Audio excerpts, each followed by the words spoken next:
आदाब, नमस्कार। आप सभी का स्वागत है क्राइम अब तक के इस एपिसोड में। उम्मीद है आप सब अच्छे होंगे। आज की जो सच्ची घटना मैं आपको सुनाने जा रहा हूँ, ये उत्तर प्रदेश के फारुखाबाद ज़िले के भगवा नगला गांव की है। यहीं का रहने वाला होता है दिनेश कुमार दिवाकर और उसकी पत्नी होती है रमा, जिसकी उम्र तकरीबन 30 साल होती है। इन दोनों के 2 बच्चे होते हैं, एक बेटा एक बेटी। दिनेश कुमार दिवाकर जो होता है वह सीआरपीएफ में नौकरी कर रहा होता है, जिसकी पोस्टिंग श्रीनगर में होती है। रमा जो कि एक स्कूल टीचर होती है, जो कि अपने ही भगवा नगला गांव के सरकारी स्कूल में टीचर की नौकरी कर रही होती है। हस्बैंड वाइफ दोनों जो कि अच्छी कमाई करते हैं, तो इसलिए दिनेश की जो पत्नी होती है रमा, वह टीचर की नौकरी पर जब जाती है तो घर की देखभाल करने के लिए एक नौकरानी भी रखी होती है। दरअसल कहानी शुरू होती है 6 जून से। 6 जून को दिनेश कुमार जब सीआरपीएफ की नौकरी पर होता है तो वहाँ से 20 दिन की छुट्टी लेकर अपने घर के लिए निकलता है। और घर के लिए निकलते ही वह जब पहुँचने वाला होता है घर पे, तो अपने बड़े भाई को फ़ोन कर देता है और कहता है कि भैया मैं 20 दिन की छुट्टी लेकर घर आ रहा हूँ। तो उसका बड़ा भाई कहता है कि ठीक है, तुम घर पहुंच के मुझे फ़ोन कर देना। दिनेश कुमार फिर वहां से घर के लिए निकल जाता है। फिर काफ़ी वक्त बीत जाता है। जब दिनेश का फ़ोन नहीं आता तो उसका बड़ा भाई उसे 2 से 3 बार फ़ोन करता है और उसका फ़ोन स्विच ऑफ बताने लगता है। तब वह सोचता है कि पता नहीं घर पहुंचा या नहीं पहुंचा, कि रास्ते में है। तब उसकी पत्नी रमा को सोचता है फ़ोन करने के लिए, और जब रमा को फ़ोन करता है और कहता है कि दिनेश घर पर पहुंचा, उसकी पत्नी को इस छुट्टी के बारे में कुछ भी पता नहीं होता है। और वह फिर दिनेश को फ़ोन लगाती है और रात भर फ़ोन लगाती है, पर दिनेश का फ़ोन स्विच ऑफ आता है। और इसी तरह सुबह हो जाती है। सुबह होने पर रमा जो होती है दिनेश की पत्नी, वो तमाम रिश्तेदारों को फ़ोन करती है, उसके यार दोस्त को फ़ोन करती है, उनसे पता करने की कोशिश करती है कि दिनेश क्या उनके यहाँ पर ठहरा है। पर उनमें से हर कोई मना कर देता है, कहता है कि दिनेश यहाँ नहीं आया। तब जो रमा होती है वह सीआरपीएफ के कंट्रोल लाइन में श्रीनगर फ़ोन करती है और पूछती है कि दिनेश क्या वहाँ पर है। तो वह लोग कहते हैं कि नहीं, दिनेश तो 20 दिन की छुट्टी लेकर घर के लिए निकल गया है। रमा बहुत परेशान होती है और उसके बड़े भाई को फ़ोन करके बताती है कि वो अभी घर भी नहीं आए हैं, और वहाँ से भी मैं फ़ोन की थी, वो छुट्टी लेकर वहाँ से निकल चुके हैं। ये सब सुनने के बाद तकरीबन ये सब चलते चलते उनकी सुबह हो जाती है। 8 जून की सुबह जैसे ही होती है तो गांव में भगवा नगला गांव के करीब एक खेत में एक जली हुई बॉडी मिलती है, और इसकी खबर रमा को भी पड़ती है। पर रमा उस बॉडी को देखने नहीं जाती है, क्योंकि वो परेशान होती है कि उसका पति अभी तक घर नहीं आया। वह तुरंत अपना बैग पैक करती है और दोनों बच्चों के साथ वो अपने ससुराल अलीनगर के लिए निकल जाती है। दिनेश कुमार दिवाकर जो होता है वह अलीनगर का रहने वाला होता है, और वह भगवा नगला गांव में घर बनाकर रह रहा होता है। वो अपने ससुराल जाती है और अपने जेठ को फ़ोन करती है, कहती है कि भैया गांव के ही करीब में एक खेत में एक जली हुई बॉडी मिली है, पता नहीं वह किसकी है। तो जैसे ही उसका बड़ा भाई सुनता है, वो सोचता है कि 6 तारीख से मेरा भाई दिनेश भी गायब है, तो एक बार जाकर पुलिस स्टेशन में देख लेता हूँ, कहीं ये वही तो नहीं। पुलिस वालों के पास जाने के बाद कहता है कि साहब, जो 8 तारीख की सुबह आपको एक जली हुई बॉडी मिली थी, मैं उसको देखना चाहता हूँ। तो पुलिस वाले पूछते हैं कि ऐसा क्यों। तो वो कहता है कि 6 तारीख को मेरा भाई श्रीनगर से घर के लिए निकला था, पर अभी तक घर नहीं पहुंचा। तो पुलिस वाले कहते हैं कि ठीक है, ले जाते हैं और उसको उसकी बॉडी दिखाते हैं। और उसका बड़ा भाई देखते ही पहचान लेता है, क्योंकि वो बॉडी दिनेश की ही होती है। और देखते ही पुलिस वाले पूछते हैं ये कौन है। तो वो कहता है कि ये मेरा छोटा भाई दिनेश है, जो कि सीआरपीएफ में श्रीनगर में नौकरी करता है। वह तुरंत ये बात अपने घर पर फ़ोन करके बताता है। घर वाले जैसे ही सुनते हैं, एकदम से जैसे मातम सा छा जाता है। उसके पूरे घर में रोने धोना और मातम जैसे हालात हो जाते हैं। पुलिस वाले फिर उससे वहीं पर पहले सबसे उसी से पूछताछ करते हैं और पूछते हैं, क्या तुम कुछ बता सकते हो कि इसे आखिर किसने मारा होगा और क्यों मारा होगा। थोड़ी देर सोचने के बाद कहता है कि साहब कंफर्म तो मैं नहीं बता सकता, पर मुझे जहाँ तक लगता है क्योंकि रमा इसकी पत्नी ने ही इसे मारा होगा। तो पुलिस वाले पूछते हैं ऐसा क्यों। तो कहता है कि तकरीबन 3 से 4 महीने से इन दोनों में झगड़ा तकरार चल रहा था।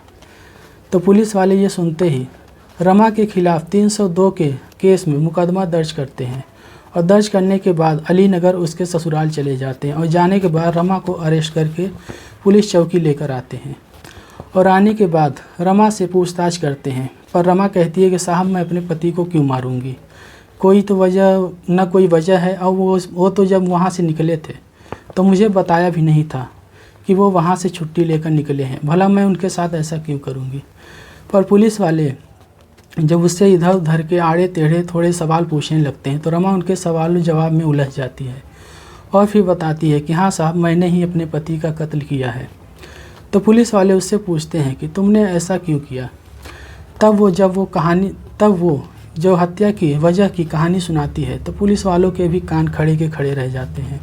दरअसल रमा के जो पिता होते हैं देवकरण दिवाकर, उनकी 2 बेटियां होती हैं, जिनमें से सबसे बड़ी बेटी होती है रमा, जिसे अच्छा खासा पढ़ाई लिखाई कराते हैं और कराने के बाद उनकी ख्वाहिश थी कि रमा से टीचर की नौकरी करवाएंगे। पर रमा जो होती है वह पढ़ाई लिखाई करने के बाद टीचर की नौकरी ढूंढने लग जाती है और टीचर की नौकरी की वैकेंसी लेकिन उस साल नहीं आती। जब उस साल टीचर की नौकरी की वैकेंसी नहीं आती तो इसके पिता परेशान होते हैं और सोचते हैं कि बेटी जवान हो गई है और खूबसूरत भी है, अब इसकी शादी कर दी जाए। तब वह सोचते हैं कि टीचर की नौकरी तो नहीं लग पाई, लेकिन मैं अपने बेटी के लिए एक टीचर का ही रिश्ता ढूंढूंगा। तब वह एक टीचर की तलाश में जगह जगह रिश्ता ढूंढना और बात चलाना शुरू कर देते हैं। पर लाख कोशिशों के बावजूद भी उनको कोई टीचर लड़का नहीं मिल पाता है। तब उनके एक करीबी रिश्तेदार ने बताया कि दिनेश नाम का एक लड़का है जो कि CRPF में नौकरी करता है, आप कहें तो उससे बात चलाऊं। दिनेश कुमार रमा के जो पिता होते हैं वह तुरंत हाँ कह देते हैं और कहते हैं कि लड़का दिखाओ।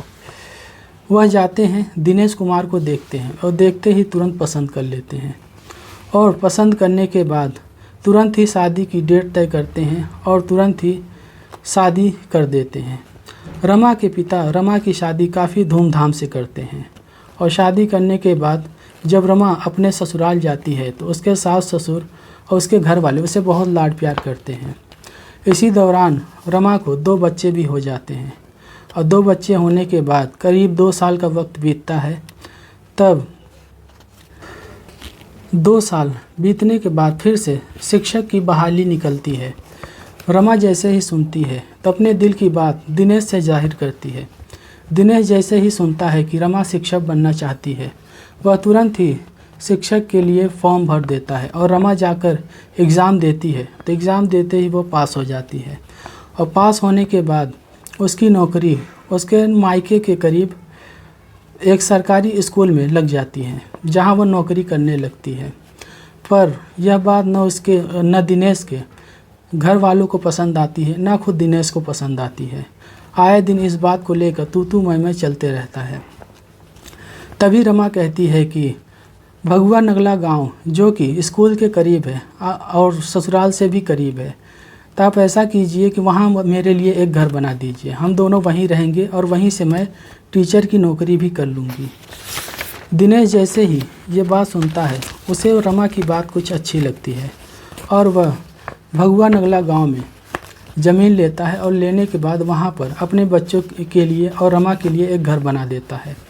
और बनाने के बाद रमा अपने टीचर की नौकरी पे आने जाने लगती है और दिनेश इसी दौरान रमा को एक स्कूटी भी दिला देता है ताकि रमा को आने जाने में और काम में कोई दिक्कत ना हो।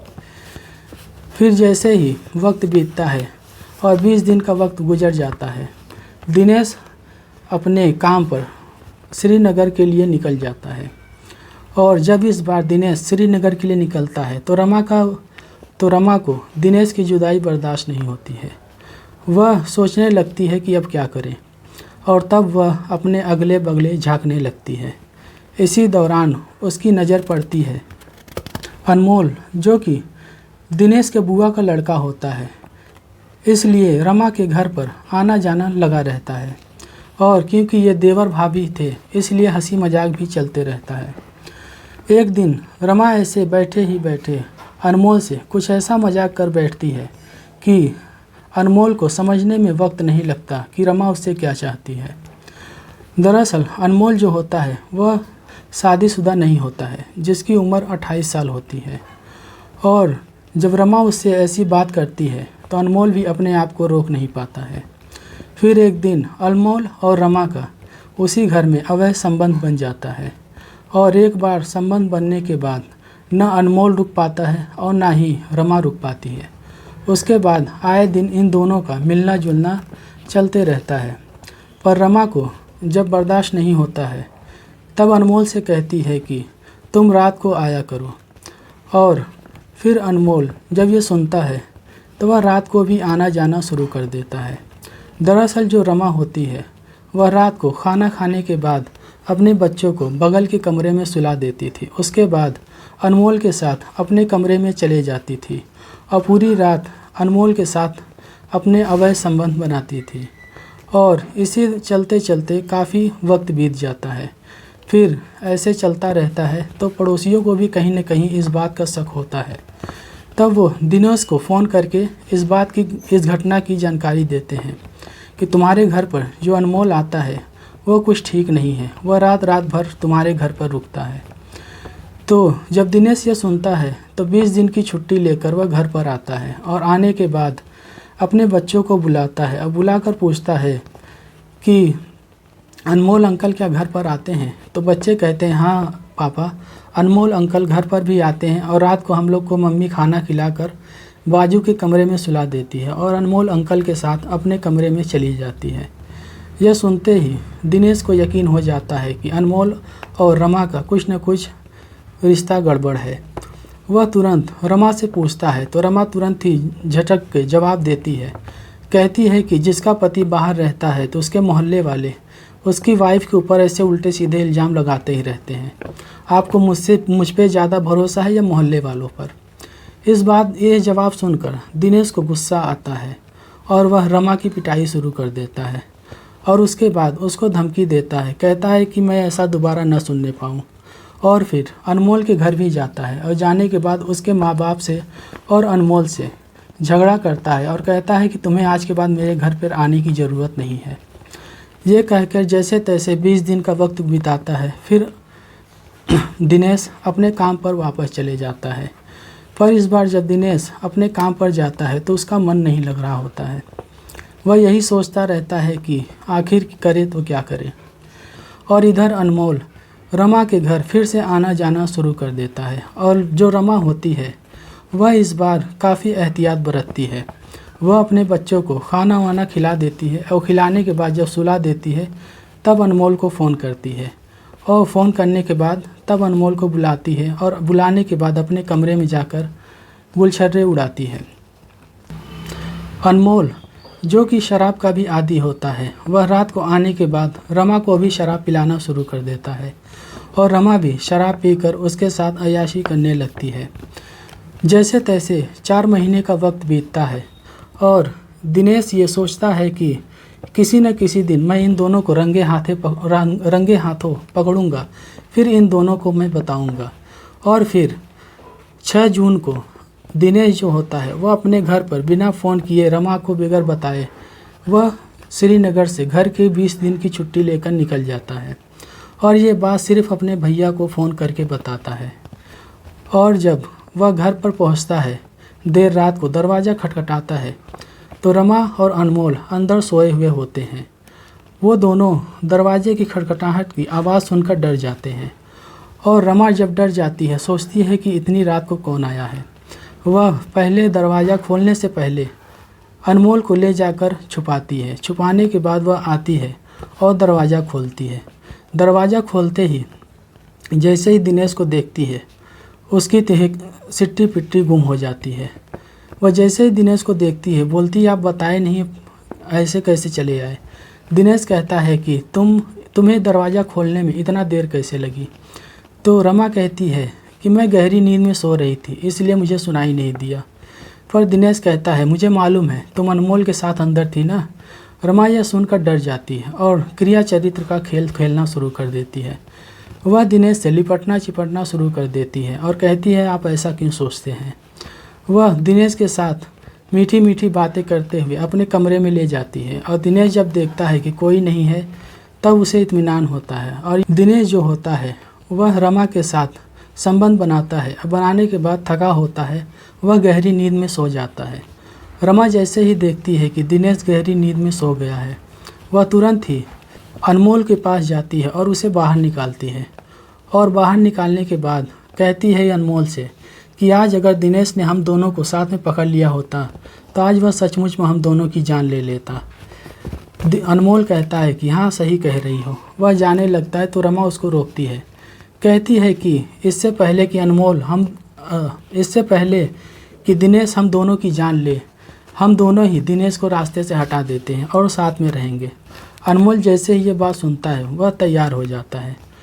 वह दिनेश के कमरे में जाता है और उसकी सर्विस रिवॉल्वर उठाता है और उसके सीने में 2 गोलियां उतार देता है।